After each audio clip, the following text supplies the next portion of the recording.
पिछले लेक्चर में हमने एक्सरसाइज 3.1 को कंप्लीट किया था, जिसमें हमने लाइंस के बारे में पढ़ा था। लाइंस हमारी किस किस तरह से होती थी, हमने ये इस तरह से लाइन बताई थी, जिसको आप क्या बोलते थे, पैरेलल लाइन, पैरेलल लाइंस ऐसे बोलते थे, पैरेलल लाइंस, या फिर समानांतर रेखाएं, समांतर रेखाएं होती थी ये। फिर हमने एक इस तरह से लाइन ली थी, जो ये लाइनें आपस में कट कर रही थी एक पॉइंट पर, इसको हमने क्या बोला था, इंटरसेक्टिंग लाइन,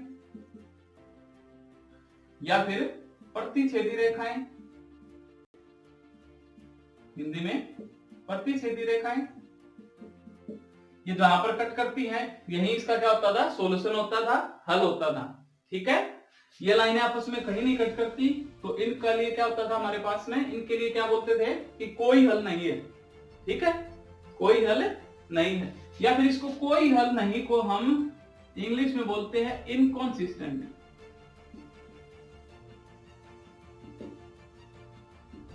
इनकॉन्सिस्टेंट, और जिसका हल आ गया उसको क्या बोलेंगे, कंसिस्टेंट। ठीक है, हल से एक आए, क्योंकि यहां पर एक हल है, यूनिक सॉल्यूशन है, यहां पर यूनिक सॉल्यूशन। और जैसे ये लाइन ली थी हमने, इसी के ऊपर से एक और लाइन आई थी हमारी। ठीक है, अब इसके ऊपर जितने पॉइंट लाई करेंगे वो सारे के सारे क्या बन जाएंगे, हल बन जाएंगे। तो इस केस में भी लाइन कंसिस्टेंट होती है। ठीक है, यहां पर भी आपकी लाइन क्या बनेगी, कंसिस्टेंट बनेगी। और इसके हल कितने होंगे, सॉल्यूशन कितने होंगे, अपरिमित रूप से अनेक हल, या फिर इनफाइनाइटली मेनी सॉल्यूशन। ठीक है,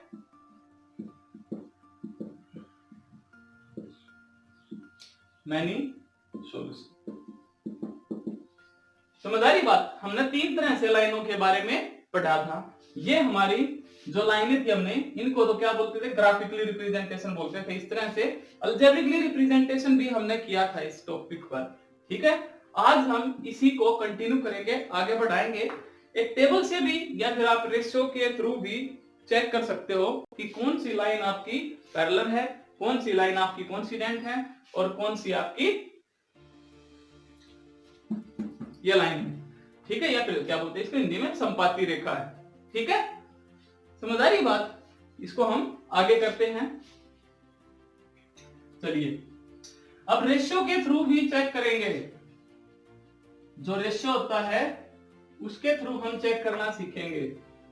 ठीक है, चलिए, जैसे हमने जनरल इक्वेशन ले ली, a1x plus b1y plus c1 equal to 0, और एक और ले ली a2x plus b2y plus c2 equal to 0। हमने दो लाइनें हमने पुट कर ली हैं यहां पर।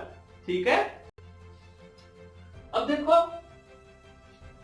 इसके लिए हम क्या करते हैं, रेशियो को कंपेयर करते हैं। रेशियो कंपेयर करेंगे, कंपेयरिंग रेशियो से भी हम चेक कर सकते हैं कि कौन सी लाइन आपकी जो है पैरेलल आती है, कौन सी लाइन जो है आपकी इंटरसेक्टिंग लाइन है, और कौन सी आपकी कोइंसिडेंट लाइन है। ठीक है, चलिए, अगर आपका पहला जो पार्ट है, पहले पार्ट में a1 बाय a2, देखो ये a1 बाय a2, x का जो कोफिशिएंट है, x का कोफिशिएंट ऊपर वाली लाइन में और नीचे वाली लाइन में, a1 बाय a2 आपका नॉट इक्वल टू आ जाए b1 बाय b2 के। देखो, a1 बाय a2 x का कोफिशिएंट और b1 बाय b2 y का कोफिशिएंट। अगर दोनों बराबर नहीं हैं, तो इस केस में जो आपकी लाइन होती है वो लाइन बनती है इंटरसेक्टिंग लाइन। इंटरसेक्टिंग, या फिर हिंदी में क्या बोलते थे, प्रतिच्छेदी रेखा। ठीक है, पहला है ये। इसके बाद में दूसरा आता है हमारे पास, अगर a1 bye a2 equal to b1 bye b2 बन जाए, और equal to c1 bye c2 भी आ जाए। देखो, a1 bye a2, b1 bye b2 और c1 बाय c2, अगर ये तीनों बराबर हो जाए तो इस केस में आपकी लाइन जो बनेगी उसको हम बोलते हैं कोइंसिडेंट लाइन, कोइंसिडेंट या फिर संपाती रेखा, संपाती रेखा। ठीक है, रेखाएं क्योंकि ज्यादा हो जाएंगी, संपाती रेखाएं। तीसरा पार्ट आपका, अगर A1 by A2 equal to B1 by B2 है, यानी ये पहले दोनों इक्वल आ जाए, और तीसरा पार्ट आपका इक्वल ना आए, C1 by C2 के बराबर ना आए, तो इस केस में आपकी लाइन जो होंगी उनको बोलेंगे पैरेलल लाइंस या फिर समानांतर रेखा, समांतर रेखाएं। समझ आ रही है बात? कोई दिक्कत नहीं है, यहां तक बहुत ही इजी है। कंपेयर करनी है आपने क्वांटिटी। अगर आपसे जनरली पूछा जाता है भाई क्या है, आपको दो लाइनें दे दी, वो इंटरसेक्ट करती हैं, पैरेलल हैं या फिर कोइंसिडेंट हैं, वो आपने कैसे चेक करेंगे? सिंपली आप रेशियो चेक करेंगे और बता देंगे। ठीक है, अब चलिए इसको एक टेबल के थ्रू समझने की कोशिश करते हैं जिसमें आपके क्वेश्चन भी आ जाए, ये पार्ट भी आ जाए और रेशियो भी आपको चेक करना आ जाए। चलिए एक टेबल बनाते हैं, इसके बाद में आ जाती है आपकी रिप्रेजेंटेशन। चलिए टेबल के थ्रू समझने की कोशिश करते हैं भैया। लाइंस, जैसे हमने पहले लाइन ले ली, पहले देखो सबसे पहले तो क्या है यहाँ पर लाइंस, हम लाइंस लेंगे, दो लाइनें के बारे में बात करेंगे, फिर उनका रेशियो कंपेयर करेंगे। ठीक है, यहाँ पर हमने रेशियो की सारे की कंपेयरिंग करनी है। फिर ग्राफिकल रिप्रेजेंटेशन, उसका ग्राफिकल रिप्रेजेंटेशन क्या बनता है, और यहाँ पर अलजेब्रिकली रिप्रेजेंटेशन क्या आएगा उसका। ठीक है, हमने ये सब बातें बतानी है, तो बड़ा ही इजी है, हम इसको इजीली बता सकते हैं भाई, ऐसे कुछ मुश्किल नहीं है। चलिए स्टार्ट करते हैं। सबसे पहले हमने एक लाइन ले ली, जैसे हमने लिख लिया x minus 2y plus 4 equal to 0, और उसके बाद में हमने लिखा 2x minus 3y plus 9 equal to 0। देखो एक लाइन की इक्वेशन ली है। अब A1 by A2 यहां लिख लो, इक्वेशन कैसे लिखी हमने? General equation A1x plus B1y plus C1 equal to 0 and A2x plus B2y plus C2 equal to 0। जो आपको लाइन दे रखी है आपने इनको इनके साथ कंपेयर करना है। ठीक है, अब यहां पर देखो A1, यहां पर A1 की वैल्यू कितनी है? A1 by A2 चाहिए हमने, A1 है 1, A2 है हमारा 2, 1 by 2 हो गया। देखो इसके आगे x के आगे 1 तो है ही हमारे पास, 1 by 2 हो गया, और B1 by B2 क्या हो गया? माइनस 2 by माइनस 3 हो गया। C1 by C2 हमारे पास 4 by 9 हो गया। देखो इस माइनस से ये माइनस कैंसिल हो जाता है, यहाँ पर 2 by 3 हो गया, 1 by 2 और ये है 2 by 3। अब हमने चेक किया, कंपेयरिंग रेशियो चेक करो, देखो यहाँ पर क्या क्या निकल के आया आपके पास? 1 by 2, 1 by 2 नॉट इक्वल हो गया आपके पास 2 by 3 के, क्योंकि ये दोनों बराबर नहीं है, ये दोनों आपके बराबर नहीं है। या फिर आप ऐसे भी लिख सकते हैं कि यहाँ पर आप सही ऐसे भी लिख लो, A1 by A2 इसको हटा दो। आपका देखो ये पहले क्या था? A1 by A2 और ये B1 by B2, यहाँ पर आप A1 by A2 not equal आ गया आपका B1 by B2 के। जब ये दोनों बराबर नहीं होते तो इस केस में हमारी ग्राफिकल रिप्रेजेंटेशन क्या होती थी? Intersecting line. क्या होती थी? Intersecting line. लिख लो, इंटरसेक्टिंग लाइन। यानी ये दोनों लाइनें कैसी होंगी? आपस में इंटरसेक्ट करेंगी। ये दोनों लाइन कैसी आ गई आपकी? Intersecting line. ठीक है, और अलजेब्रिकली क्या होता था? जब लाइन देखो इंटरसेक्टिंग लाइन की फॉर्मेशन ऐसे होती थी, कट करने वाली, यानी कि यहाँ पर आपका एक पॉइंट कॉमन आता था, तो इसलिए इसका मतलब क्या है? यहाँ पर क्या आएगा आपका अलजेब्रिक रिप्रेजेंटेशन में? आपका आएगा unique solution. Unique solution, unique solution बोल दे, या फिर आप हिंदी में क्या बोलेंगे? केवल एक हल, अद्वितीय हल बोल सकते हैं, या फिर केवल एक हल। ठीक है, आप ऐसे ही बोल सकते हैं कि केवल एक हल होएगा इसका।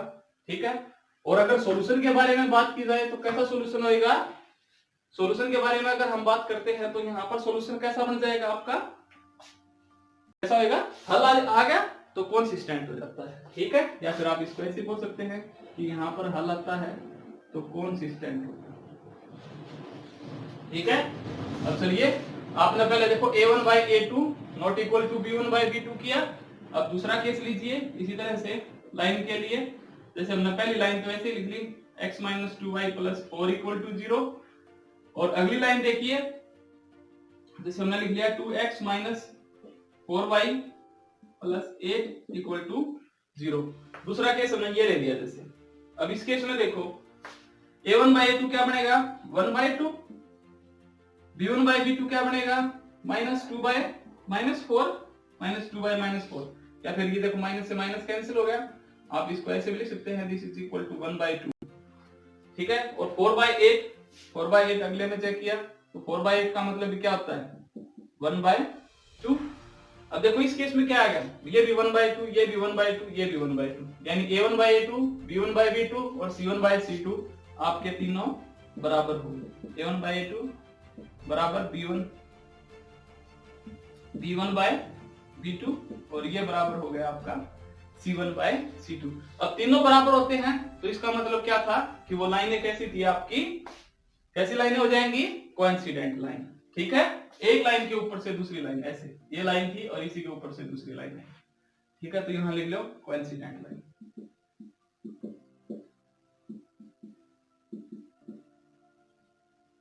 फॉर्मेशन इसी तरह की थी इसकी, कोइंसिडेंट लाइंस। कोइंसिडेंट लाइंस आ गई तो इसका मतलब इसके कितने सॉल्यूशन होंगे, अब अलजेब्रिकली बताएंगे तो कितने सॉल्यूशन हो जाएंगे इसके, इनफाइनाइटली मेनी सॉल्यूशन, क्योंकि जितने भी पॉइंट आएंगे, एक लाइन आपकी ये इसी के ऊपर से दूसरी लाइन, तो इसका मतलब इसके अंदर जितने भी पॉइंट आएंगे वो सभी सॉल्यूशन हो जाएंगे, यहां पर हो जाएंगे इनफाइनाइटली मेनी सॉल्यूशन, या फिर अपरिमित रूप से अनेक हल। हिंदी में क्या लिखेंगे, अपरिमित रूप से अनेक हल, ठीक है। और हल आ गया, सॉल्यूशन आ जाता है तो ये भी लाइन कैसी बन जाएगी आपकी, कंसिस्टेंट हो जाएगी। ये दोनों लाइनें आपकी कैसी बन गई, ये दोनों कंसिस्टेंट हो गई, ठीक है। अब तीसरा पार्ट देखिए, तीसरा पार्ट कौन सा बच गया, पैरेलल लाइंस वाला। तो पैरेलल लाइंस के लिए लीजिए जरा पहले वाला तो हम ऐसे इक्वेशन लिख लिया हमने x minus 2y plus 4 equal to 0 जैसे। एक और ले लो, पैरेलल कब होती थी, तो पहले दोनों तो बराबर और तीसरे वाला बराबर न हो, यानी कि हमने लिख लिया जैसे यही लिख लिया 2x minus 4y plus 9 लिख दिया इक्वल टू 0। अब 8 को छोड़ के कुछ भी पुट कर ले यहाँ पे, ठीक है। तो यहाँ कंपेयर करो जरा, तो ये भी 1 by 2 आएगा, a1 by a2 यहां से कितना हो जाएगा -2 by 4 माइनस के, तो ये भी आपका कितना आएगा 1 by 2 और 4 by 9 कितना बन जाएगा 4 by 9। देखो ये बराबर नहीं है, a1 by a2 ये दोनों तो बराबर हो गए, ये बराबर नहीं आया, यानी कि आपके पास क्या बना, कंपेयरिंग की तो a1 by a2 equal to b1 by b2 और this will be not equal to c1 by c2। तो ये बराबर नहीं हुआ, तीसरे वाला पार्ट बराबर नहीं है, तो इसका मतलब लाइन कैसी है आपकी, पैरेलल लाइंस। कैसी लाइनें बन जाएंगी, पैरेलल लाइंस, या फिर हिंदी में समानांतर रेखाएं।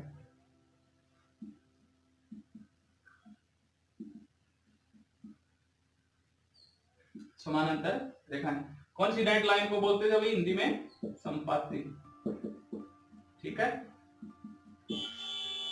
पैरेलल लाइंस आ गई। पैरेलल लाइन कौन सी होती थी, इस तरह से ये दोनों, यानी स्टार्टिंग से एंडिंग तक आपका जो डिफरेंस है इनके बीच में वो आपका कैसा होना चाहिए था, बराबर होना चाहिए था। तो ये पैरेलल लाइंस होगी। पैरेलल लाइंस कहीं पर भी आपस में कट नहीं करेंगी तो नो सॉल्यूशन हो जाएगा इसका, नो सॉल्यूशन लिख सकते हो आप, या फिर कोई हल नहीं, आप इसको हिंदी में ऐसे भी लिख सकते हैं, कोई हल नहीं, ठीक है। कॉन्सिस्टेंट, इसको इनकॉन्सिस्टेंट बोलेंगे, जिसका कोई हल नहीं उसको बोलते हैं इनकॉन्सिस्टेंट। यहां पर आप लिख भी सकते हो या फिर आप इसको इनकॉन्सिस्टेंट बोलेंगे, कॉन्सिस्टेंट आगे लिख लेता हूं, ठीक है, इनकॉन्सिस्टेंट, ठीक है। यहां तक आपका बेसिक जो है इस एक्सरसाइज का कंप्लीट हो जाता है। ग्राफिकली रिप्रेजेंटेशन हमने किया था भाई, अगर आपके पास में ये देखो तीन तरह से लाइनें रिप्रेजेंट होती हैं पेयर ऑफ लीनियर इक्वेशन के केस में। तो हमारी अगर ये लाइन आएगी तो इस केस में तो कोई भी सॉल्यूशन नहीं आएगा, और अगर इस तरह से लाइन आएगी तो आपका यहाँ पर एक सॉल्यूशन आ जाएगा। इस पॉइंट को हम फाइंड आउट कर लेंगे जहां पर ये मीट करेगी ना दोनों की दोनों लाइन, इस पॉइंट को हम निकाल लेंगे, और ये एक लाइन के ऊपर से दूसरी लाइन आ जाती है, या फिर ओवरलैपिंग जिसको बोलते हैं। अगर लाइन आपस में ओवरलैप करती हैं तो हम उस केस में क्या बोलेंगे कि इसके तो इनफाइनाइटली मैनी सॉल्यूशन या फिर अपरिमित रूप से